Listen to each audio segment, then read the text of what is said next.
जी अस्सलाम वालेकुम। कैफेट आज के लेक्चर का आगाज करते हैं।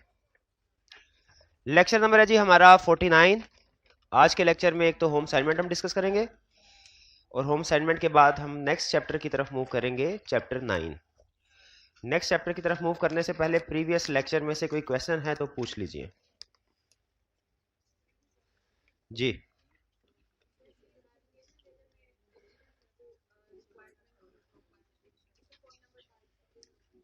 क्या पॉइंट नंबर 5 है क्या? अच्छा, उसमें दो पॉइंट्स लिखे हैं एडिशनल या रिक्वायर्ड वाले लिस्ट में। एक सब्सिक्वेंट इवेंट वाला पॉइंट है, एक है रिप्रेजेंटेशन लेटर वाला। इसका एक बेसिक कंसेप्ट है, एक एडवांस है। बेसिक कंसेप्ट अभी बता रहा हूँ, एडवांस बाद में बताऊंगा चैप्टर 20 में। क्योंकि अगर आप चैप्टर 20 देखें तो चैप्टर 20 बेसिकली इन दोनों कंसेप्ट्स को ही डिटेल में डिस्कस कर रहा है, रिप्रेजेंटेशन लेटर को भी और सब्सिक्वेंट इवेंट्स को भी। ठीक है, अगर आपने पहले नहीं देखा तो एक दफ़ा देख लें ताकि तसल्ली हो जाए कि ये दोनों टॉपिक्स हमने फ्यूचर में पढ़ने हैं डिटेल के साथ। ठीक है, अभी सिर्फ बेसिक कंसेप्ट आपको क्या बता रहा हूँ कि ऑडिटर ये कह रहा है, management letter, auditor engagement letter के जरिए मैनेजमेंट से कह रहा है कि स्टार्ट में ही मैं आपको बता देना चाहता हूं कि आपने, ये दरमियान में से स्किप हो रही है वो, स्टार्ट में ही मैं बता देना चाहता हूं कि आपने मुझे इंगेजमेंट लेटर में एग्री कीजिए कि जब ऑडिट का एंड आएगा आप मुझे सब्सिक्वेंट इवेंट्स के बारे में भी बताएंगे कि कितने सब्सिक्वेंट। हालांकि ऑडिटर खुद भी सर्च करता है, ऑडिटर खुद भी सर्च करता है, लेकिन उसके साथ साथ आप भी उस मुझे बताएंगे।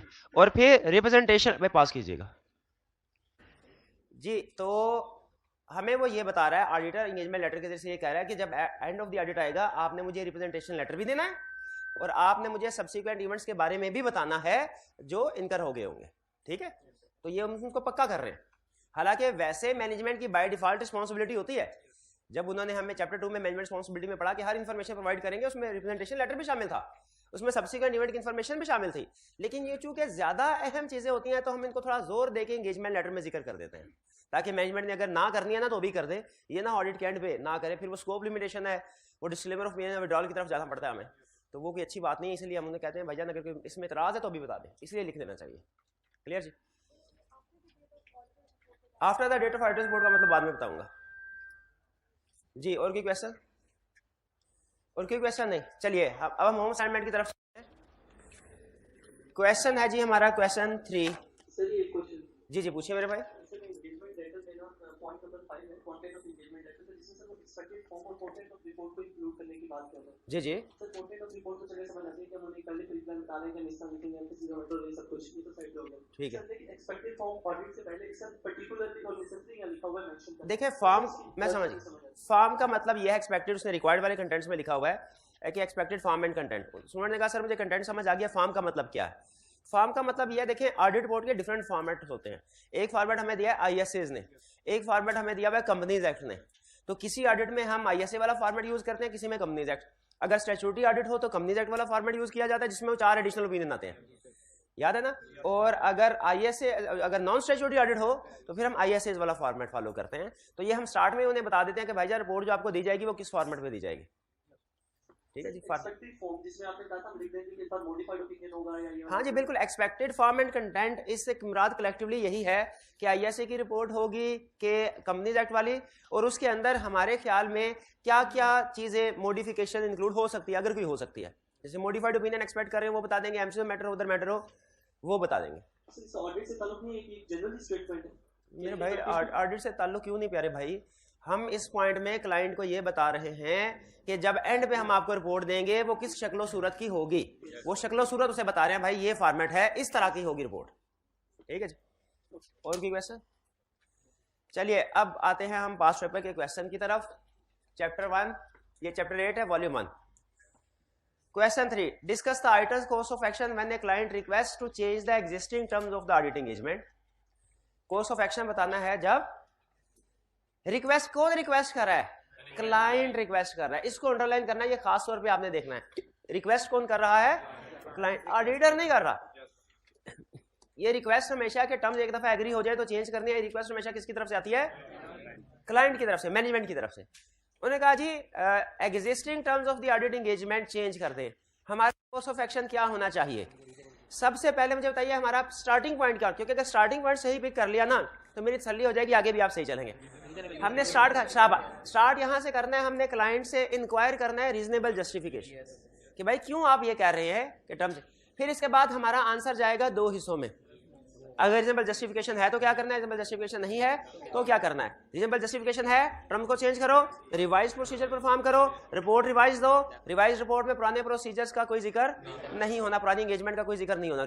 और अगर रीजनेबल जस्टिफिकेशन नहीं है, कंटिन्यू ओरिजिनल एंगेजमेंट। अगर क्लाइंट नहीं काम करने देता, स्कोप लिमिटेशन होगी, फैक्ट परवेसिव है, विड्रॉल की तरफ से। शाबाश। इस क्वेश्चन में कोई प्रॉब्लम नहीं? साउंड थोड़ा सा खोल दीजिएगा। नेक्स्ट हम चलते हैं अब अगले क्वेश्चन की तरफ, जो कि है question 4। Azeem and company have been the auditors of Shahid corporation limited, a listed company, for the past many years, पिछले कई सालों से। इसका मतलब है हमारा इनिशियल ऑडिट नहीं है, रिकरिंग ऑडिट है, पहले भी हम करते रहे। You have been appointed as the audit engagement manager, आपको अपॉइंट किया गया मैनेजर, फर्म को ऑडिटर अपॉइंट नहीं किया गया, दोनों में फर्क है। अगर कहे फर्म हैज बीन अपॉइंटेड, इसका मतलब इनिशियल ऑडिट है, लेकिन यहां पे उसने कह दिया कि फर्म पिछले कई सालों से काम कर रही है, you have been appointed as manager, तो ये इनिशियल ऑडिट नहीं हुआ, रिकरिंग ऑडिट हुआ। शाबाश। रिक्वायरमेंट में कह रहा है briefly explain the matters which you would consider while assessing the need to send a new engagement letter, यानी कौन से फैक्टर्स आप कंसीडर करेंगे डिसीजन करने में कि हमें इस साल एंगेजमेंट लेटर नया सेंड करना चाहिए कि नहीं करना चाहिए। तो कौन से मैटर्स होंगे? वो जो हमने स्टडी किया। शाबाश। अच्छा, अभी आप आसानी से बता रहे हैं कि सर वो भी स्टडी किया, कौन से वाले थे?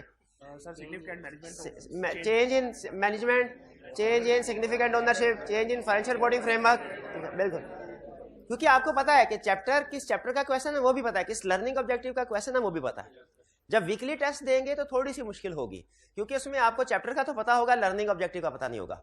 लेकिन जब आप टर्म टेस्ट देंगे, मॉक देंगे या आई कैप का पेपर देंगे, उसमें और ज्यादा डिफिकल्ट होगा। वो क्यों डिफिकल्ट होगा? हालांकि कंसेप्ट तो वही है, क्योंकि उसमें आपको ना ये पता होगा किस चैप्टर का है, ना ये पता होगा किस लर्निंग ऑब्जेक्टिव का है।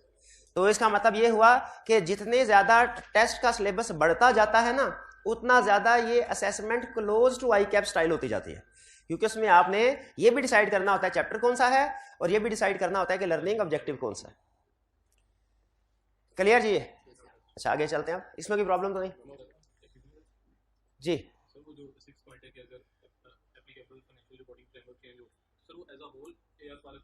जी, as a whole applicable financial reporting framework, यानी कोई भी फ्रेमवर्क में चेंज आ जाए, कोई नया स्टैंडर्ड आ गया जैसे, तो उस स्टैंडर्ड की इंप्लीकेशन क्या होगी वो हमें बता देना चाहिए, उसके बारे में डिस्कशन कर देनी चाहिए। क्योंकि हो सकता है अल्टीमेटली अगर क्लाइंट उससे फेमिलियर नहीं है, उससे अवेयर नहीं है, तो वो मॉडिफाइड रिपोर्ट की तरफ बात जा सकती है। जो फाइनेंशियल रिपोर्टिंग की यहां पे बात कर रहे हैं उससे अगले पार्ट में कि other reporting requirements, other reporting requirements का मतलब जैसे कंपनी लॉ की हो सकती है।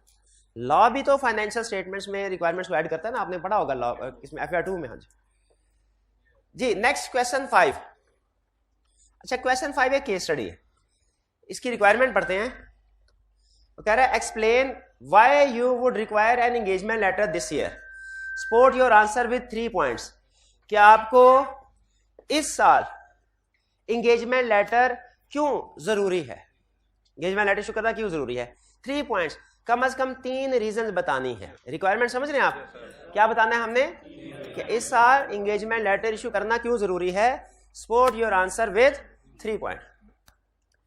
कह रहा है Gelin and partner is a CGA firm, CGA firm में CA फर्म, इसको हम CA फर्म बोलेंगे, that has audited ZFL for the past 5 years, पिछले कई सालों से ऑडिट कर रहे हैं।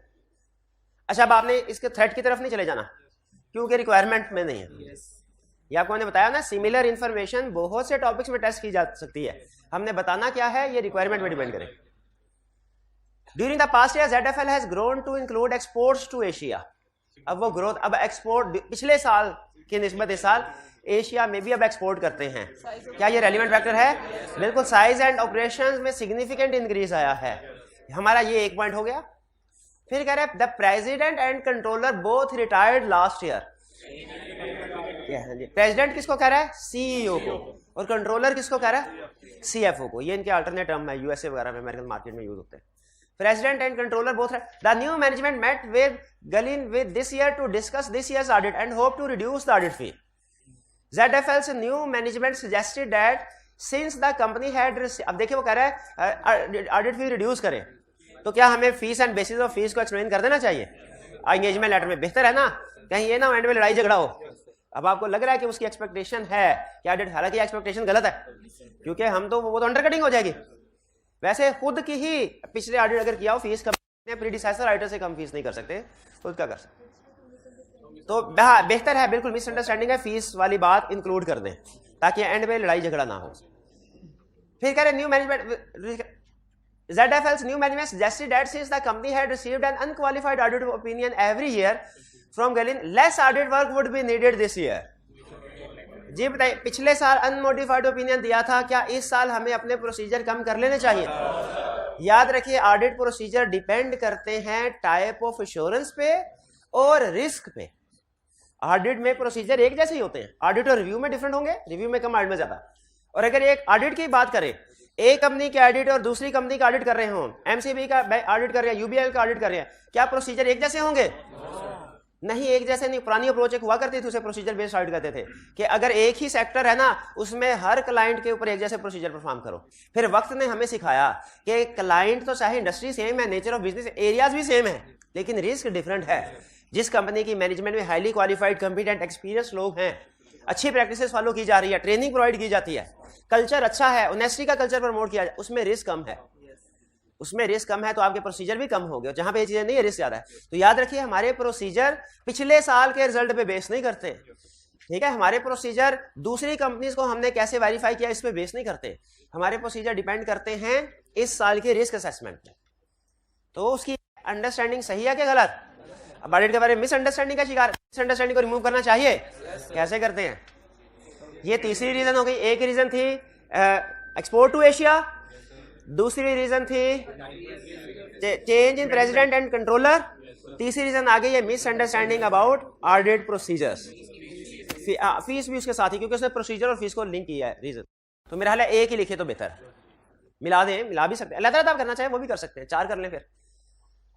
फिर इसके बाद आगे क्या आगे चल रहा है? They suggested that there was no need for an engagement letter this year since Gulin staff were very familiar with the company. उन्होंने कहा जी साल एंगेजमेंट लेटर की जरूरत नहीं है क्योंकि हमें बस। तो ये डिसीजन के एंगेजमेंट लेटर की जरूरत है कि नहीं है, ये क्लाइंट ने करना है कि ऑडिटर ने करना? इसमें मिसअंडरस्टैंडिंग या इंफॉर्मेशन क्लाइंट से आ रही होती है, लेकिन डिसीजन तो हम ही ने करना है। Next, the managing partner eight Gulin, ये भी एक मिसअंडरस्टैंडिंग कर सकते हैं कि ऑडिट रिलेटेड डिसीजन जो होंगे ऑडिटर करेगा, ऑडिट रिलेटेड डिसीजन मैनेजमेंट कभी भी नहीं करेगी। याद है वो केस स्टडी में कोड ऑफ एथिक्स में भी एक क्लाइंट का बंदा कह रहा था हमारा पर्सन अपनी टीम में शामिल कर लें, किस तरह का केस किया आपने? ठीक है, एक केस स्टडी थी, उसमें क्लाइंट का सीईओ कह रहा था कि आप अपनी टीम में एक पर्सन जो है वो इंगेज कर लें हमारे कहने पे, वो हमारे साथ उसके बड़ी अच्छे टर्म्स है, बड़े अच्छे तरीके से ऑडिट चलेगा। तो क्या इससे थ्रेट राइज हुआ भाई? बिल्कुल, हमने कहा फैमिलिटी threat. The managing partner at Gulin's team explained to the controller that there were new accounting principles being applied this year because differential reporting rules no longer apply to the company. ये कौन सा? ये change in financial reporting framework है, ये भी एक reason आ गए। Other reporting requirements चले उसमें लिख दें, चाहे applicable financial reporting framework change हो गया वो लिख दें या अदर रिपोर्टिंग रिक्वायरमेंट लिख दें, तो सेम। क्योंकि आप जब केस स्टडी सॉल्व कर रहे होंगे ना, इस पॉइंट्स को रिप्रोडक्शन के पॉइंट के साथ मैच कर रहे होंगे, लेकिन जब आपने इसको सॉल्व करना है तो पॉइंट्स जो लिखेंगे वो कौन से वाले होंगे, जो हमने किताब में पढ़े हैं या जो क्वेश्चन में यूज हुए हैं? ठीक है, तो आप ये नहीं लिखेंगे कि change in financial reporting framework या change in other reporting requirement, बल्कि आप लिखेंगे there is change in there are new accounting principles, ठीक है, which indicate that engagement letter should be issued this year. इस इंफॉर्मेशन को आपका सोल्यूशन का हिस्सा बनाना है। Team also explained the audit process is more detailed to the controller and president who then agreed to audit fee requested by were reasonable. चले अब agree हो गए तो क्या फीस वाला पॉइंट लिखना चाहिए? हाँ चले वो रहने दे, उसके बगैर ही हमारे पास सफिशिएंट पॉइंट है। मतलब 5 पॉइंट्स तो हो ही चुके हैं। तो कौन कौन सी मिसअंडरस्टैंडिंग थी इनकी जिसकी वजह से हमने फैसला किया एंगेजमेंट लेटर? मैनेजमेंट चेंज हो रही थी, नेचर ऑफ ऑपरेशन चेंज हो रहे थे, बिजनेस बड़ा हो रहा था, न्यू अकाउंटिंग प्रिंसिपल्स अप्लाई हो रहे थे, मिसअंडरस्टैंडिंग थी ऑडिट प्रोफेशन के बारे में, ठीक है, ये क्लियर, इनमें कोई प्रॉब्लम? चलिए ये थी हमारी असाइनमेंट, यहां पे इसको करते हैं एंड जी।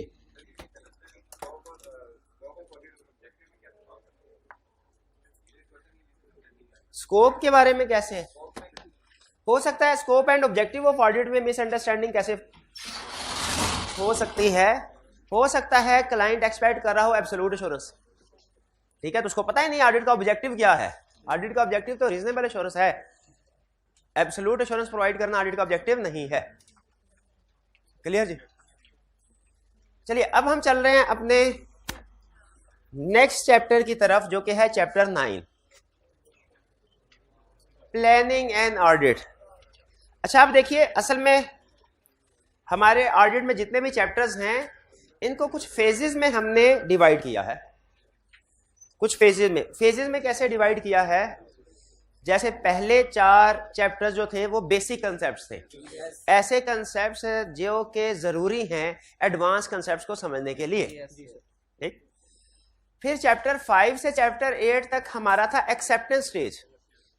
इन चैप्टर्स का मकसद था वैल्यूएट करना कि हमें क्लाइंट को एक्सेप्ट करना चाहिए कि नहीं, और इस डिसीजन में हमने चूंकि इंडिपेंडेंट होना हमारे लिए बहुत जरूरी है, सबसे जरूरी कैरेक्टरिस्टिक्स ऑडिट में, तो हमने compliance with legal requirements, compliance with ethical requirements भी सीखी, और जब हमने फैसला कर लिया क्लाइंट को एक्सेप्ट करना है, एंगेजमेंट लेटर साइन कर लिया। यानी ये जो सेकंड फेज है हमारा चैप्टर 5, 6, 7, 8, ये स्टार्ट हुआ था जब क्लाइंट हमारे पास आया और उसने कहा सर हमारा ऑडिट कर दीजिए, और एंड हो रहा है एंगेजमेंट लेटर पे, जिस पे हमने और क्लाइंट दोनों ने साइन कर दिया रिप्रेजेंटेटिव में। अब हमारा प्रैक्टिकली ऑडिट स्टार्ट हो रहा है चैप्टर 9 से, यानी प्रैक्टिकली से मुराद जब हमने प्रोसीजर परफॉर्म करना शुरू कर दें, ठीक है, एंगेजमेंट लेटर साइन होने के बाद। अब हम ऑफिशियली ऑडिट, याद रखें एंगेजमेंट लेटर साइन होने से पहले दोनों पार्टीज में से कोई भी छोड़ के जाना चाहे, डील को खत्म करना चाहे, कर सकता है, लेकिन जब एंगेजमेंट लेटर साइन हो जाए तो फिर अब ना तो हम बैकआउट कर सकते हैं ना क्लाइंट बैकआउट कर सकता है। हाँ, लॉ ने कुछ एक्सेप्शनल केसेस रखे जिसमें क्लाइंट हमें रिमूव कर सकता है या हम खुद से विड्रॉ कर सकते हैं, कुछ एक्सेप्शनल सिचुएशंस ऐसी हैं।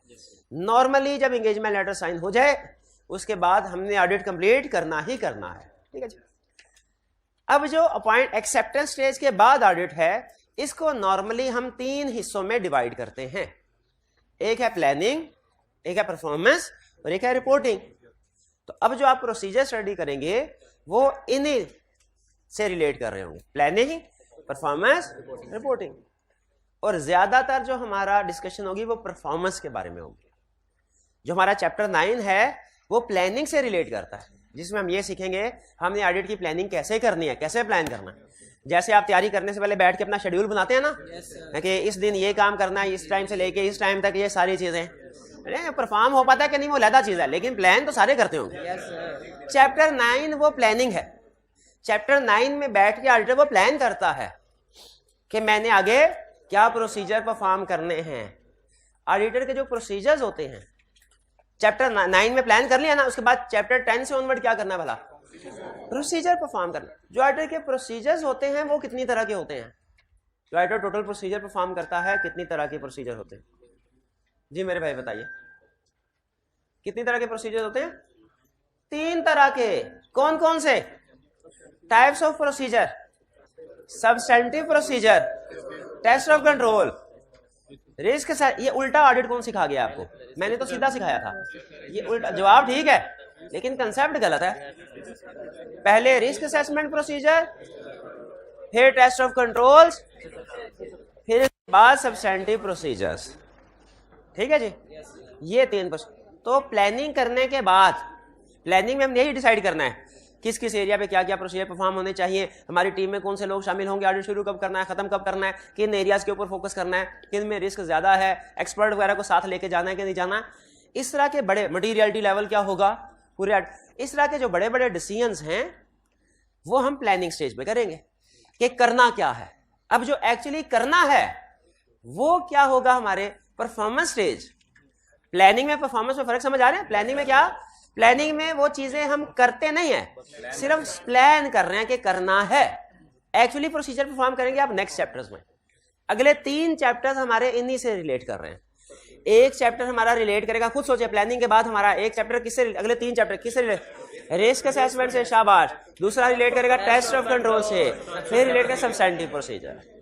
तो अगर आप इन तीनों चैप्टर्स को देखें ना, 10, 11, 12 को, इनकी हेडिंग देख लें, टाइटल पढ़ लें, तो टाइटल से ही आपको काफी हद तक अंदाजा हो जाएगा कि एक चैप्टर रिस्क असेसमेंट प्रोसीजर से रिलेट करता है, एक चैप्टर टेस्ट ऑफ कंट्रोल से रिलेट करता है, एक सब्सटेंटिव प्रोसीजर से। पढ़ के देख लें।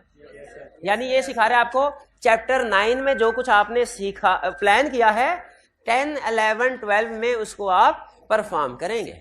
चलिए, हाँ सीक्वेंस आगे पीछे है, नहीं कोई बात है उसकी वजह बता दो। पहले मैं सीक्वेंस से ही पढ़ाता था, रिस्क असेसमेंट प्रोसीजर, फिर टेस्ट ऑफ कंट्रोल, फिर सब्सटेंटिव प्रोसीजर। तो उसमें स्टूडेंट ज्यादा टाइम लगा लेते थे। अब देखिए ये नेचुरल प्रॉब्लम है कि स्टूडेंट उन टॉपिक्स के ऊपर ज्यादा टाइम लगाएंगे जो उस्ताद पहले पढ़ाएगा, और उन पे कम टाइम लगाएंगे जो उस्ताद। हालांकि आई कैप जो है वो तो एक्सपेक्ट कर रहा है सारे टॉपिक्स एक ही तरीके से तैयार, यानी सब में एक्सपर्टीज हो। तो इस प्रॉब्लम को सामने आई कैप ज्यादातर क्वेश्चन पूछता था सब्सटेंटिव प्रोसीजर से। अगर आप पेपर का एनालिसिस करें तो ज्यादातर क्वेश्चन, जब मैं पहले टेस्ट ऑफ कंट्रोल पढ़ाता था, कंट्रोल्स, उसमें भी काफी याद करने वाली चीजें हैं, सब्सटेंटिव प्रोसीजर में भी काफी याद करने वाली चीजें हैं। तो स्टूडेंट ये कंफ्यूज हो जाते थे, तो कहते सर टेस्ट ऑफ कंट्रोल याद कर लिया है, सब्सटेंटिव प्रोसीजर को कुछ छोड़ देते थे, क्योंकि वो कहते थे सर हम ऑलरेडी बड़ी मुश्किल से याद कर रहे हैं, तो सब्सटेंटिव प्रोसीजर में सिलेक्शन बता दें कौन कौन सी अहम हैं चीजें, वो याद कर। इस चीज को वाइड कर, देखिए कवर हम दोनों करेंगे, याद भी आपको दोनों करने चाहिए, लेकिन चूंकि जो शुरू में चीजें आप पढ़ते हैं उन पे ज्यादा टाइम लगाते हैं, बाद वाली पे कम, तो इसीलिए आपका ज्यादा टाइम सब्सटेंटिव प्रोसीजर पे लगाने के लिए हमने क्या किया, सब्सटेंटिव प्रोसीजर्स को पहले ले आए, फिर उसके बाद दूसरे नंबर पे ज्यादा अहम रिस्क असेसमेंट था उसको बाद। यानी ये तरतीब प्रैक्टिस की नहीं है, एग्जाम की तरतीब है, ठीक है। लेकिन अगर आप इसका ग्रुप बनाए ना 10, 11, 12, तो फिर ये तरतीब एक ही होगी, पहले प्लानिंग कर रहे हैं, फिर उसके बाद परफॉर्मेंस कर रहे हैं, परफॉर्मेंस स्टेज में तीनों। अच्छा ये तो हो गया 10, 11, 12। अब इससे आगे भी चलें, चैप्टर एक था पढ़ लें, ये स्टार्ट में वो जो तरतीब है चैप्टर, एक टॉपिक है आईटी वाला, फिर है कंफर्मेशन, फिर analytical procedure, related party, sampling, fraud, फिर उसके बाद फाइनल मैटर, रिप्रेजेंटेशन, सब्सिक्वेंट। ये क्या है, ये सुन लें, है ये भी परफॉर्मेंस स्टेज का ही हिस्सा। लेकिन अगर आप थोड़ा सा सोचे ना, तो ये वाले टॉपिक ऐसे हैं जो कि वेरी इंपॉर्टेंट है, ऐसे प्रोसीजर्स हैं जो बहुत ज्यादा अहम है दूसरों की निस्बत, और ये स्पेसिफिक प्रोसीजर्स हैं, ठीक है। इनके बारे में अलहदा से गाइडेंस उसने हमें दी। यानी हमने 7 एग्जांपल्स पढ़ ली थी प्रोसीजर की, inquiry, observation, inspection, recalculation, external confirmation, analytical procedure. लेकिन ये हमारी प्लानिंग में हम डिसाइड कर लेंगे कि ये वाले प्रोसीजर को यूज करना है, ठीक है। चैप्टर सब्सटेंटिव प्रोसीजर वाले में एक्चुअली वो प्रोसीजर परफॉर्म भी कर रहे होंगे, लेकिन चैप्टर 10 में एक प्रोसीजर जैसे आएगा सब्सिक्वेंट इवेंट का रिव्यू, एक प्रोसीजर आए तो आप पूछेंगे सर ये सब्सिक्वेंट इवेंट क्या होता है, डिटेल एग्जांपल के साथ समझाएं, तो उसके लिए फिर अलहदा से पूरा चैप्टर। इसी तरह कंफर्मेशन का प्रोसीजर है, उसके ऊपर पूरा अलहदा चैप्टर। यानी जो चैप्टर 10, 11, 12 है, ये वो प्रोसीजर है जो जनरली परफॉर्म किए जाते हैं, और जो आगे 13 से ऑनवर्ड वाले प्रोसीजर्स हैं 20 तक, ये स्पेसिफिक प्रोसीजर की डिटेल एक्सप्लेनेशन है।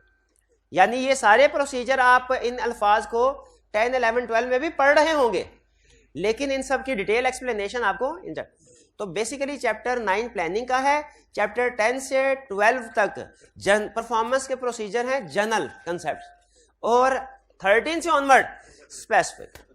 लेकिन याद रखें एग्जाम पॉइंट ऑफ व्यू से हर चैप्टर ही अहम है। आप ये ना समझिएगा कि स्पेसिफिक प्रोसीजर ज्यादा अहम है जनरल की निस्बत, नहीं, ये तो कंसेप्ट बिल्ड करने के लिए कि इन चैप्टर्स में डिस्कशन किस तरह की है आपको बता रहा हूं, वरना एग्जाम में हर किसी भी चैप्टर में से कोई भी क्वेश्चन आके पूछ सकता है। क्लियर? तो ये थोड़ा सा मैंने आपको थीम बता दिया कि पहले हम किस पोजीशन, अभी तक हम क्या एक्टिविटीज कर चुके हैं, किस पॉइंट पे हैं, इस वक्त क्या करना है और आइंदा क्या करने जा रहे हैं, ठीक है। अब इस वक्त हम किस स्टेज पे खड़े हैं, एंगेजमेंट लेटर साइन हो चुका है, प्लानिंग करनी है, और प्लानिंग करते हुए, प्लानिंग का मतलब क्या है, आइंदा जो प्रोसीजर परफॉर्म करेंगे हम उनको डिसाइड करना, यह है प्लानिंग। प्लानिंग वाला चैप्टर हमारा ये case study point of view से सिग्निफिकेंट चैप्टर नहीं है, एग्जाम पॉइंट ऑफ व्यू से है, एग्जाम पॉइंट ऑफ व्यू से है, रिप्रोडक्शन के क्वेश्चन उसने कई दफा पूछे हुए हैं, लेकिन केस स्टडी के पॉइंट ऑफ व्यू से अहम चैप्टर नहीं है। केस स्टडी के पॉइंट ऑफ व्यू से अभी तक जो हमने चैप्टर्स के अंदर कौन कौन से अहम है? 4 है, 6 और 7, ये 3 है। ठीक है, छोटी मोटी केस स्टडी कहीं से भी उठा सकता है, लेकिन बेसिकली ये मेजर 3 चैप्टर्स हैं, 4, 6 और 7 केस स्टडी के पॉइंट ऑफ व्यू से। 8 भी केस स्टडी के पॉइंट ऑफ व्यू से इतना अहम नहीं है, 9 भी नहीं। हम कुछ ना कुछ केस स्टडी की प्रैक्टिस फिर भी करते रहेंगे। चैप्टर 1 में भी आपने देखा हमने केस स्टडी की प्रैक्टिस की, 2 में भी, 3 में भी, आगे भी करते, लेकिन ज्यादा अहम हमारे ये चैप्टर्स हैं 4, 6 और 7। अच्छा, अब चलते हैं प्लानिंग की तरफ। सबसे पहले आपको बता रहा है प्लानिंग एक्टिविटीज में क्या करते हैं, क्या करते हैं, क्यों करते हैं, इंपोर्टेंस। प्लानिंग एक्टिविटीज बताएगा क्या होती है, क्यों करते हैं ये बताए, फिर कौन करता है प्लानिंग। ठीक है, ये 3 कंसेप्ट जानना। सबसे पहले प्लानिंग एक्टिविटीज है क्या। प्लानिंग एक्टिविटीज में हम 2 काम करते हैं, एक है ऑडिट स्ट्रेटजी, एक है ऑडिट प्लान। अच्छा, एक है डेफिनेशन और एक कंसेप्ट। मैं पहले कंसेप्ट बिल्ड करना चाह रहा हूं, फिर डेफिनेशन, लेकिन एग्जाम में आपने डेफिनेशन लिखनी है, कंसेप्ट नहीं लिखना। ये पहले बताया हुआ है। जो समझने समझाने वाले चीजें और कंसेप्ट होता है वो और अल्फाज होते हैं, जो याद करके एग्जाम में लिखने वाला होता है वो बुक को फॉलो करना। हमने ये स्टडी किया कि इससे पहले कहीं पे ऑडिटर के 3 तरह के प्रोसीजर होते हैं, risk assessment, test of control, substantive, ये पढ़ा हुआ। रिस्क असेसमेंट में हम 2 तरह के रिस्क असेस करते हैं। रिस्क असेसमेंट के डिफरेंट नेचर हैं, एक इनहेरेंट रिस्क है, कंट्रोल रिस्क है, डिटेक्शन रिस्क है। उस तरफ अभी आपको नहीं लेके जा रहा। इनहेरेंट रिस्क के आगे 2 टाइप्स हैं, याद है कौन कौन सी? जिसे हमने कहा छोटा रिस्क और बड़ा रिस्क। शाबाश, risk at financial statements level और risk at assertion level. Risk at क्या, किस वाले रिस्क को एड्रेस करना चाहिए? दोनों तरह के रिस्क। तो कंसेप्चुअली हम जब प्लानिंग करते हैं तो 2 डॉक्यूमेंट्स बनाते हैं, 2 तरह के डॉक्यूमेंट्स बनाते हैं।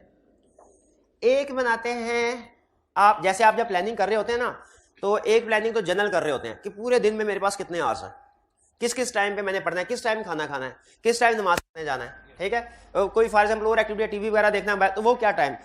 ये ऐसे प्लानिंग के मैटर्स होते हैं जो किसी स्पेसिफिक सब्जेक्ट से रिलेट नहीं करते, फिर आप जनरल होते हैं, ओवरऑल कह लें। फिर आप कुछ प्लानिंग करते हैं जो स्पेसिफिक सब्जेक्ट से रिलेटेड होती है। ठीक है कि हाँ जी, ये अगर ऑडिट को हमने 3 घंटे दे दिए, 2 घंटे दे दिए, तो इसमें कितना टाइम मैंने आज के लेक्चर को तैयार करना है, कितना टाइम केस रिटर्न प्रैक्टिस को करना है, रिटर्न प्रैक्टिस में केस स्टडी को पहले करना है या बाद में करना है, या पहले रिप्रोडक्शन वगैरह वगैरह, ये मैटर। उसी तरीके से ऑडिटर भी कुछ प्लानिंग ऐसी करेगा जो कि ओवरऑल होगी, सारे मैटर से, पूरे ओवरऑल ऑडिट से कोई इफेक्ट कर रही होगी। इसे हम कहते हैं ऑडिट स्ट्रेटजी। इसे क्या कहते हैं? Audit strategy. और कुछ मैटर्स ऐसे होंगे जो स्पेसिफिक एरिया से रिलेट कर रहे होंगे। मुझे इन्वेंट्री को वेरीफाई करने के लिए कितनी लोकेशंस को चेक करना है, मुझे इन्वेंट्री को वेरीफाई करने के लिए एक्सपर्ट को साथ लेके जाना है कि नहीं जाना, स्टॉक काउंट ईयर एंड पे होगा कि ईयर एंड से आगे पीछे किसी डेट के ऊपर। ठीक है, वो जो दूसरे मुल्क में स्टॉक पड़ा हुआ है, कंफर्मेशन लेटर सेंड करूं कि कंपोनेंट ऑडिटर को एंगेज करूं, ये सारे डिसीजन जो एरिया स्पेसिफिक हैं ये होंगे हमारे ऑडिट प्लान में।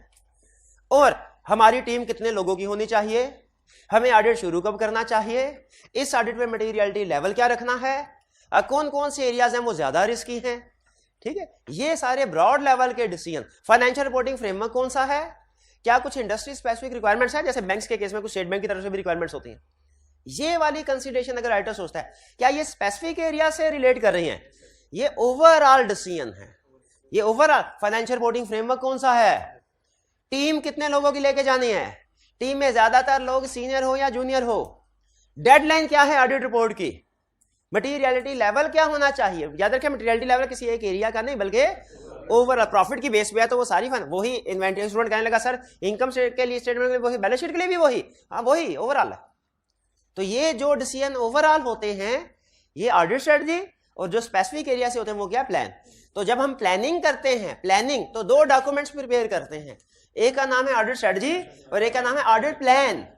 ऑडिट प्लान, ऑडिट प्लान में, ऑडिट स्ट्रेटजी में कौन से वाले फैक्टर्स या डिसीजंस या इंफॉर्मेशन लिखते हैं हम, जो कि जनरल ओवरऑल।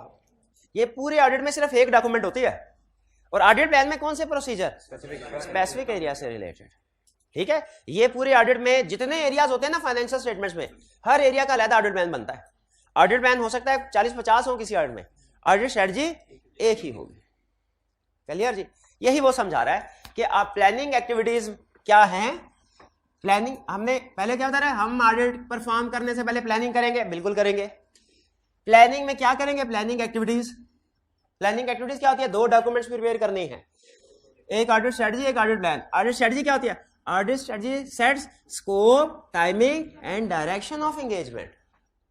स्कोप क्या क्या चीजें कवर करनी है, फाइनेंशियल रिपोर्टिंग फ्रेमवर्क क्या है, इंडस्ट्री स्पेसिफिक रिक्वायरमेंट्स क्या है, टाइमिंग, डेडलाइन, क्या डेट एग्री किया क्लाइंट के साथ, क्लाइंट के साथ मीटिंग होगी तो कब कब होगी, सीएफओ के साथ पूरे ऑडिट में 3 महीने का ऑडिट है, 3 मीटिंग करनी है हर मंथ एंड पे।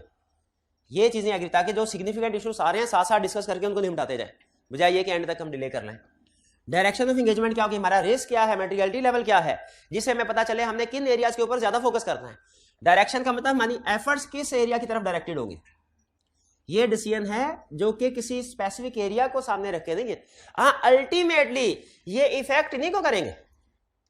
जैसे risk at financial statement level जो था, वो अल्टीमेटली उसकी वजह से भी मिस स्टेटमेंट्स आ सकती हैं फाइनेंशियल स्टेटमेंट में, ठीक है, एरियाज को इफेक्ट। लेकिन जो हमारा सोचने का जो लेवल है वो risk at financial statement level में ब्रॉड है, एग्जर्शन लेवल पे स्पेसिफिक है। इसी तरह जो आप ब्रॉड ऑडिट स्ट्रेटजी में डिसीजन करने, वो अल्टीमेटली इफेक्ट करेंगे एरियाज को भी, लेकिन सोचने का स्टाइल डिफरेंट है। जैसे अगर डेडलाइन हम क्लाइंट के साथ शॉर्ट एग्री कर लें तो इसमें प्रॉब्लम आ सकती है कि टीम हो सकता है सारे प्रोसीजर आई बाय आई से परफॉर्म ना कर सके। अब ये प्रॉब्लम हर एरिया वाले को आएगी, सेल्स वाले को भी आएगी, ये डेटर्स वाले को, क्रेडिट वाले को भी आएगी। तो अगर गलत स्ट्रेटजी बना दी जाए, ये अल्टीमेटली हमारे ऑडिट प्लान को भी इफेक्ट करती है। तो ये हो गया ऑडिट स्ट्रेटजी और ऑडिट प्लान। ऑडिट प्लान क्या है कि ये है डिसाइड करना किसी भी एरिया ऑफ फाइनेंशियल स्टेटमेंट्स में आपके ऑडिट प्रोसीजर क्या होंगे, nature, timing and extent of audit procedures. अच्छा, नेचर, अब आपने ओवरथिंकिंग नहीं करनी। ओवरथिंकिंग कौन करता है, जो कहता है नेचर मुझे लादा समझाओ, टाइमिंग लादा समझाओ, एक्सटेंट लादा समझाओ। नहीं, ये एक ही फ्रेज है। Nature, timing and extent of audit procedure का मतलब क्या है, किसी भी एरिया में आप कितने प्रोसीजर परफॉर्म करोगे, कम करोगे कि ज्यादा करोगे। ये नेचर, टाइमिंग का भी है। नेचर का मतलब इंक्वायरी होगी, ऑब्जर्वेशन, इंस्पेक्शन, क्या। टाइमिंग का मतलब क्या, आपने इंटरम ऑडिट करना है कि फाइनल में सारा कुछ निपटाना है।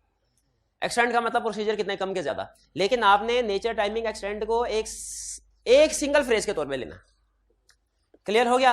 अभी तक की डिस्कशन में क्या समझ आया कि ऑडिट करने से पहले प्लानिंग करनी चाहिए। प्लानिंग करने में क्या करना है, हमने 2 डॉक्यूमेंट्स कौन से बनाने हैं, ऑडिट स्ट्रेटजी और ऑडिट प्लान।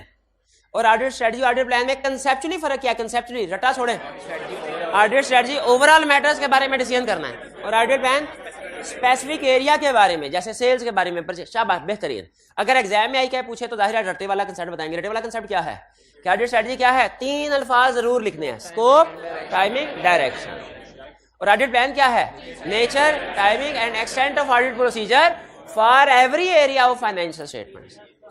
अगर आपको पता चले आपकी प्लानिंग हुई है और आपको एरिया दिया गया है पे रोल का वेरीफाई करने के लिए, लेकिन आपको नहीं पता कि इसको वेरीफाई करने के लिए क्या प्रोसीजर परफॉर्म करने हैं, क्या आप अपनी मर्जी से प्रोसीजर डिसाइड करेंगे कि आपके मैनेजर ने ऑलरेडी डिसाइड कर दिया होगा, कर दिया होगा। अच्छा, टेबल पे आपने देखा 2 फाइल्स पड़ी थी, एक ऑडिट स्ट्रेटजी, वो छोटी सी फाइल थी, एक बड़ी सी फाइल थी, उसमें लिखा था ऑडिट प्लान।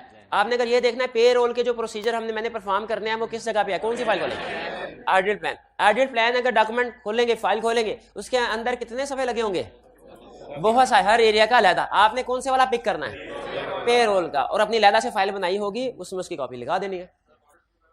ऑडिट प्रोग्राम इसे ही कहते हैं, ऑडिट प्लान, ऑडिट प्रोग्राम एक ही चीज है। ऑडिट प्रोग्राम जनरल, कुछ टर्म्स ऐसी होती है जनरली बोली जाती हैं प्रैक्टिस में, और कुछ होती है स्टैंडर्डाइज। तो ये ऑडिट प्लान स्टैंडर्डाइज टर्म है, ठीक। हम प्रोसीजर रिस्क को देख के ही बनाएंगे, लेकिन हमसे क्या मुराद है, जूनियर तो नहीं बनाएगा कोई। क्या जूनियर की इतनी जजमेंट है कि वो सही रिस्क असेसमेंट कर सके, वो नहीं कर सकता, ठीक है। जूनियर की इतने प्रैक्टिकली हमने बहुत सी चीज प्रोसीजर परफॉर्म करते हुए ना, हमने बहुत सी चीजों को सामने रखना होता है। जैसे एक गलती मैंने की, आपके साथ शेयर करता हूँ, हल्की सी क्लास भी मेरी उसके ऊपर, लेकिन सीखा भी।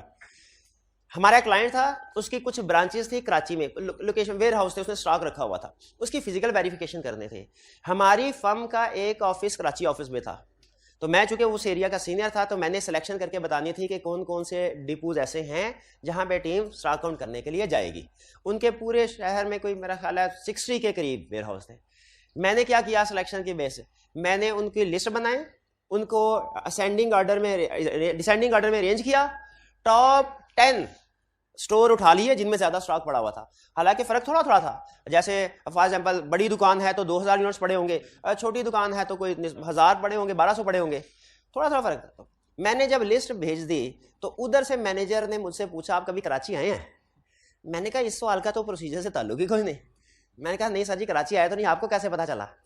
कहता आपको औरंगी में, कोरंगी में और चौरंगी में फर्क पता है?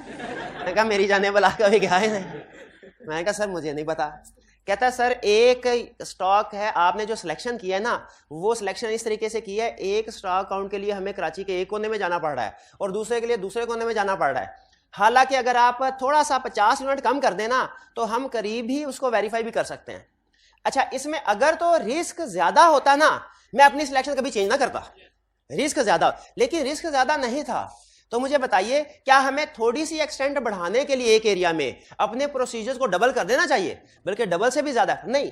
तो समझाना ये चाह रहा हूं, मैं ये नहीं समझाना चाह रहा कि इस प्रोसीजर सिर्फ अपनी आसानी को देखते हुए परफॉर्म करो, ये नहीं समझाना चाह रहा, लेकिन मैं आपको ये समझाना चाह रहा हूं कि प्रोसीजर डिसाइड करते हुए हम बहुत सी चीजों को कंसिडर करते हैं और वो एक जूनियर इस काबिल नहीं है कि प्रॉपर प्लानिंग कर सके। मैंने कहा ठीक है सर। फिर मैंने उसके साथ डिस्कशन करते हुए थोड़ा सा कुछ इसमें मैं अपनी तरफ से भी चीजें ऐड कर रहा हूँ। डिस्कशन करते हुए हमने थोड़ा सैम्पलिंग चेंज किया, कुछ चीजें ऐसी जिनमें हमें लगा कि इनको वेरीफाई करना जरूरी है, वो चाहे दूर ही थे, हमने कहा इसको इधर ही रहने दें। लेकिन जो जिनमें ज्यादा रिस्क नहीं था, साइज का भी ज्यादा फर्क नहीं था, उनमें हमने सैम्पलिंग चेंज कर दी। तो क्या आप एग्री करते हैं कि प्लानिंग करना जूनियर का काम नहीं है, ये सीनियर का काम? इसमें आपके पास इंफॉर्मेशन होनी चाहिए, एक्सपीरियंस होना चाहिए, जजमेंट इन्वॉल्व है। इसीलिए याद रखें कि ये जो प्लानिंग करेगा ना ये जूनियर नहीं, आप नहीं करेंगे, आपसे मुराद जूनियर। जूनियर ये कौन करेगा?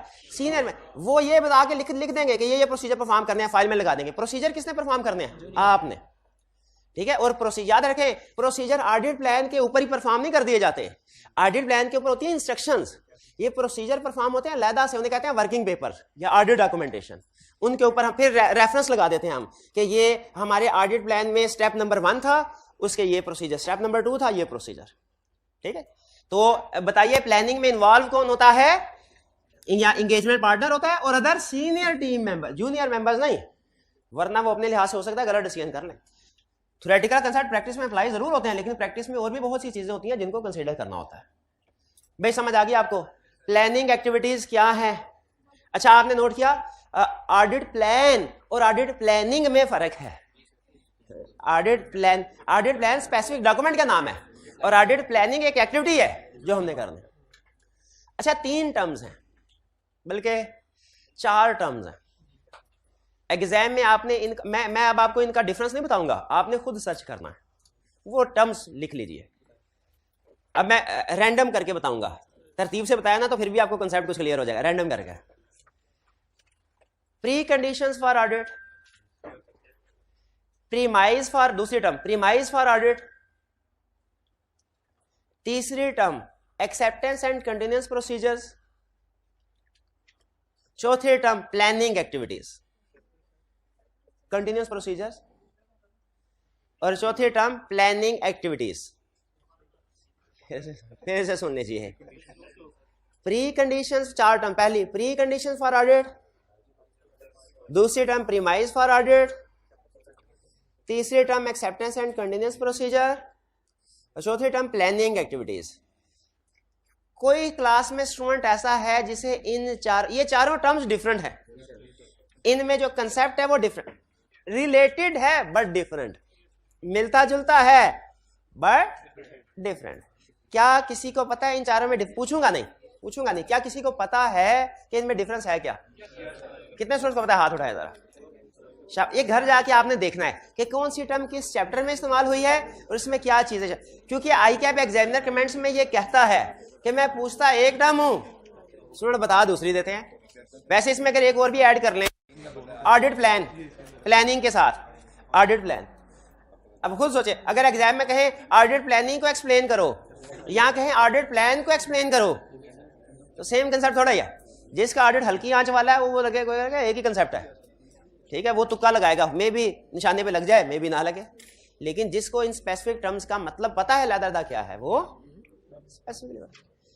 चलिए, अच्छा नेक्स्ट कंसेप्ट, क्या प्लानिंग की इंपॉर्टेंस है? यस, प्लानिंग वेरी इंपॉर्टेंट है, बस कंसेप्ट इतना ही है हमारा। लेकिन एग्जाम में लिखने के लिए उसने हमें कुछ पॉइंट्स बताए, पॉइंट्स हम डिस्कस कर लेते हैं ताकि याद रखना आसान हो। कह रहा है प्लानिंग की इंपॉर्टेंस क्या है? एफिशिएंसी एंड इफेक्टिवनेस बढ़ती है। जो चीजें प्लान करके चले, फिर आपको देखना पड़ता है आज मैंने सारा दिन ये काम किया कि नहीं किया। आप लोग प्लान करते हैं ना, मैं भी प्लान करता हूँ, ये मेरी क्लास का टाइम है, इसके बाद ये 45 मिनट है, इनमें हमने ये काम करना है, ये काम करना है। प्लानिंग की डिटेल शेयर करना जरूरी नहीं है। आज तक मेरी भी प्लानिंग पूरी नहीं हुई, लेकिन इतना जरूर है कि डे एंड पे मुझे टेंशन जरूर होती है, ये काम मैंने प्लान किए थे नहीं होते।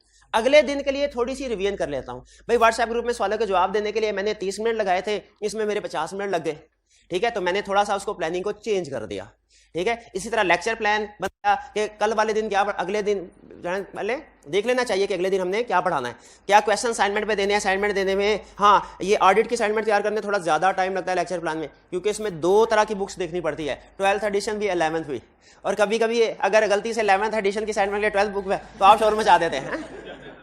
तो इस तरीके तो प्लानिंग करनी, तो इससे क्या डे एंड के ऊपर कम से कम ये पता चल जाता है कि हमारी प्लानिंग में कोई डेफिशिएंसी थी, आइंदा हम रिवाइज कर सके, तो इससे हमारी एफिशिएंसी बहरहाल बढ़ती है। क्योंकि जब आपको पता चल रहा होता है ना चीजें एज पर प्लान नहीं है, तो आपको टेंशन होना शुरू हो जाती है। अगर जिम्मेदारी का एहसास है आप में, तो आप उसके एफिशिएंट करने की कोशिश करते हैं। यही वो बता रहा है कि प्लानिंग करने से आपके टाइम मैनेजमेंट करना आपके लिए आसान हो जाएगा और जिससे एफिशिएंसी बढ़ेगी। फिर कोऑर्डिनेशन विद अदर्स आसान होगी। आपको पहले से पता है मैंने एक्सपर्ट को एंगेज करना है कि नहीं, पहले से पता है कंपोनेंट ऑडिटर को एंगेज करना है कि नहीं, तो आप बजाय ये कि जब ऑडिट के दौरान में इनकी जरूरत पड़े और आप बंदे ढूंढते फिरे, पहले से ही डिसाइड कर लें कि एक्सपर्ट यूज होगा, किसको लेके जाना है, पहले से वर्किंग हो रही हो, ठीक है। फिर इसके बाद आइडेंटिफिकेशन ऑफ पोटेंशियल प्रॉब्लम्स। अगर आपने प्लानिंग की होगी ना, प्लान करके चलेंगे, प्लानिंग में एक चीज होती है रिस्क असेसमेंट, तो आपको पहले से पता चल जाएगा कि कौन कौन से एरियाज ऐसे हैं जिनमें रिस्क ज्यादा है, प्रॉब्लम्स आ सकती हैं, और उन एरियाज को आप फोकस भी करेंगे। प्लानिंग में एक बड़ा डिसीजन होता है, आप देखेंगे ऑडिट स्ट्रेटजी में हम करते हैं ये एक बड़ा डिसीजन, क्या हमें अपने ऑडिट प्रोसीजर सारे ईयर एंड के बाद परफॉर्म करने चाहिए या कि कुछ प्रोसीजर ईयर एंड से पहले और कुछ ईयर एंड के बाद करने चाहिए। यानी अगर ऑडिट की लैंग्वेज में बात करूं तो डिसीजन ये लिखा होता है, क्या हमें इंटरिम ऑडिट परफॉर्म करना है कि नहीं। इंटरिम ऑडिट हम बोली हुई ना क्लास में, बताइए क्या क्या अप्रोच बेहतर है। इजाजत दोनों की है, लेकिन बेहतर है अगर मुमकिन हो सके इंटरिम ऑडिट कीजिए, ताकि आपको ईयर एंड से पहले ही मसले मसाइल जो भी सामने हैं वो पता चल जाए, आप बाद में बेहतर प्लानिंग कर सकें, बजाय ये कि बाद में ही सारी चीजें आप कवर कर रहे हो। तो क्या अगर आप ऑडिट प्लानिंग में ये डिसाइड करते हैं कि इंटरिम ऑडिट करना है, क्या आपको पहले से प्रॉब्लम्स पता चल जाएंगी, आप इंपॉर्टेंट एरिया पे फोकस कर सकेंगे? बिल्कुल कर सकेंगे, बल्कि आपकी प्लानिंग भी बेहतर हो जाती है। ह्यूमन सोर्स प्लानिंग, आपको पता होता है कि ये असल में प्रॉब्लम पता है क्या है, अभी तो आपको इस चीज का एहसास नहीं होगा, लेकिन C5 लेवल पे जाएंगे तब एहसास होगा कि जिन महीनों में आपके C5 के पेपर है ना, उन्हीं महीनों में क्लाइंट का नॉर्मली ईयर एंड भी होता है, जून में और दिसंबर में। तो प्लानिंग करना इस वक्त बहुत है, क्योंकि मैनेजर को या पार्टनर को पता है कि टीम ने पेपर देने के लिए सीनियर ने चले जाना है, और सीनियर ने चले जाना है इसका मतलब यही होता है टीम कोई नहीं काम करने लगी, वो बस सीनियर के आने का इंतजार ही करते हैं उसके बाद। तो पहले से प्लानिंग कर लेनी चाहिए। अच्छा, ये 2 सीनियर हैं, एक सीनियर ये इन्होंने चले जाना पेपर देने के लिए, तो हम ऐसा करते हैं कुछ प्रोसीजर उससे पहले परफॉर्म करेंगे। इस अरसे में जो 20-25 छुट्टियां होंगी, इनमें हम टीम को ऐसी एक्टिविटीज देंगे जो सीनियर के बगैर परफॉर्म की जा सकती है, ताकि टाइम ज़ाया ना हो, और फिर हम बाद में ईयर एंड के बाद एक्सटेंड बढ़ा देंगे। तो इस तरह की प्लान, ये चीजें सारी प्लान, वरना क्या होगा, आप प्लान करके बैठे होंगे आज रिव्यू करना है, और सीनियर आगे कहेगा सर जी मेरी तो पेपर है, छुट्टियां दे दीजिए, तो वो नहीं ना। क्या इस तरह के मसले मसाइल की पहले से प्लानिंग कर लेना जरूरी है? बिल्कुल, प्लानिंग करेंगे तो इन मसाइल को हैंडल कर लेंगे, वरना सर पे प्रॉब्लम आएगी, फिर सोच रहे होंगे अब क्या करना। Selection and assignment of team, किस टीम को सेलेक्ट कर, कितने लोग होने चाहिए, कौन से ज्यादा एक्सपीरियंस और कॉम्पिटेंट की जरूरत है। आपको पता है ना, रिस्क और थ्रेट को सामने रख के हम डिसाइड करते हैं कि हमारी टीम की कंपोजिशन क्या हो। तो रिस्क असेसमेंट की होगी, थ्रेट्स की आइडेंटिफिकेशन होगी, तो क्या आप असाइनमेंट ऑफ टीम भी बेहतर तरीके से नहीं कर सकेंगे, किन लोगों को लेके जाए। फिर direction, supervision and review. Direction मतलब बताना, इनका मतलब आपको बताया था डायरेक्शन सुपरव्यू। डायरेक्शन का मतलब होता है पहले से बताना टीम ने क्या करना है। सुपरविजन का मतलब होता है काम हो रहा हो तो साथ साथ सुपरवाइज करना। डायरेक्शन बिफोर, सुपरविजन ड्यूरिंग, और रिव्यू आफ्टर। क्लियर? तो आप पहले से प्लान कर लेते हैं कि मैनेजर का रिव्यू कब कब होगा, पार्टनर का रिव्यू कब कब होगा। ये है प्लानिंग करने के फायदे। चले भाई, एक और बात मेरे जहन में आ रही है, वो फिर कल कर लेंगे, इसको कंप्लीट कर लेते हैं। ये जो लफ्ज रिव्यू है, ये ऑडिट में 3 बड़े कंटेक्स्ट में यूज होता है, आपने आइंदा इसका ध्यान रखना है। एक है सिंपल रिव्यू, मतलब खाली सिर्फ लफ्ज रिव्यू।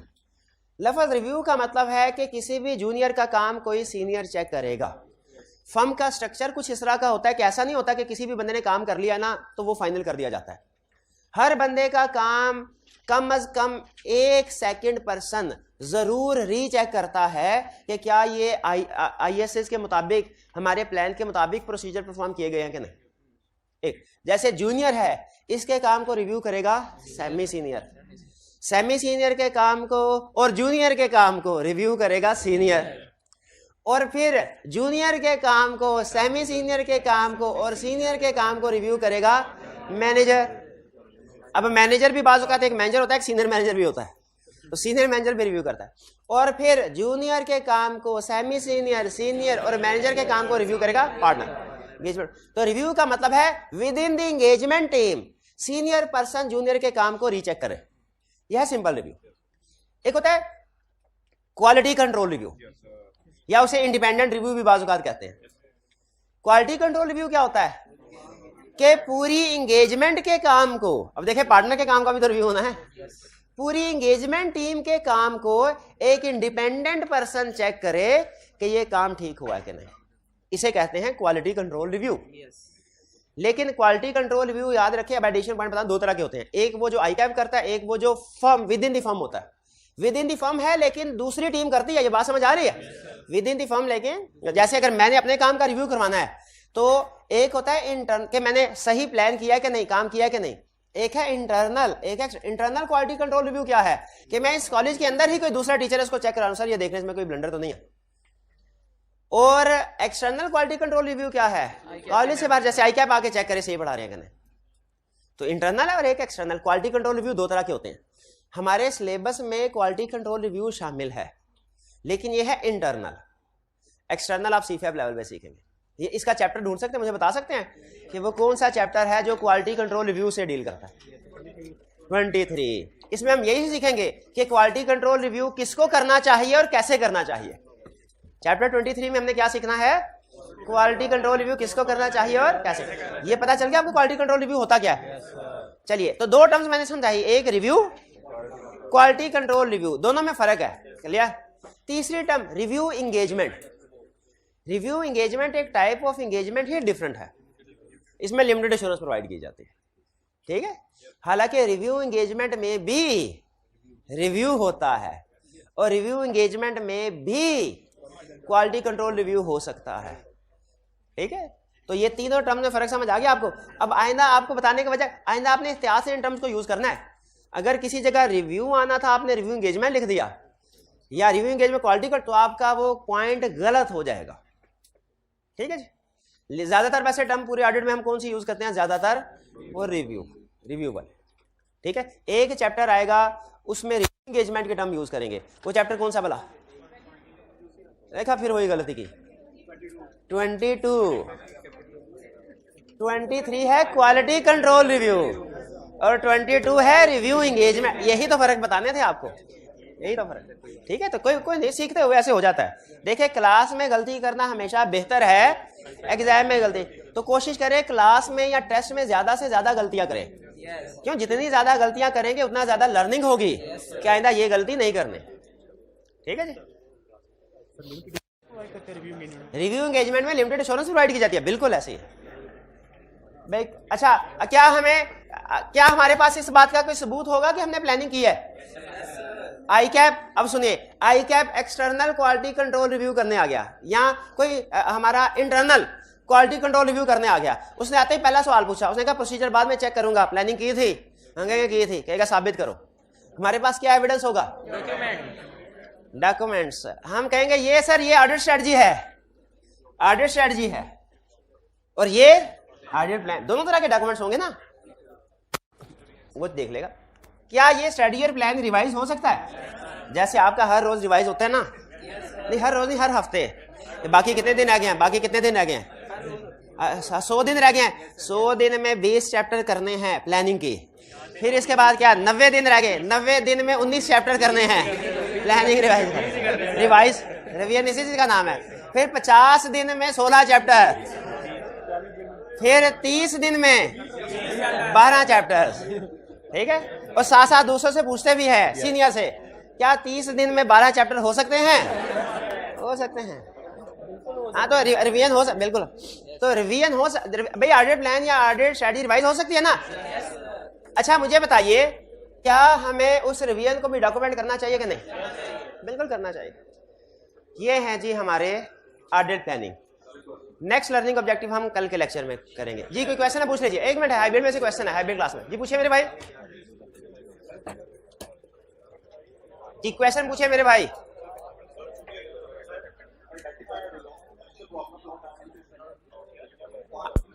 आइडेंटिफाई, भाई 1 मिनट है, छुट्टी का टाइम नहीं हुआ। हमने ये पढ़ा है फायदा क्या होता है, आइडेंटिफिकेशन ऑफ पोटेंशियल प्रॉब्लम। इसका मतलब पूछ रहे हैं मेरे भाई?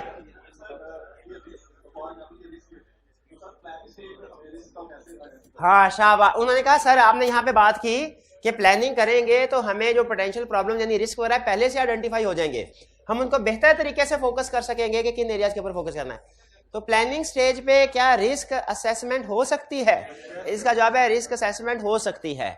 याद रखिए, अगर आपके सामने किसी भी कंपनी की फाइनेंशियल स्टेटमेंट है, चाहे एनुअल ना भी हो, बजटेड भी हो, चाहे पूरे 12 महीनों की ना हो, 8 महीनों की भी हो, आप रिस्क असेसमेंट कर सकते हैं।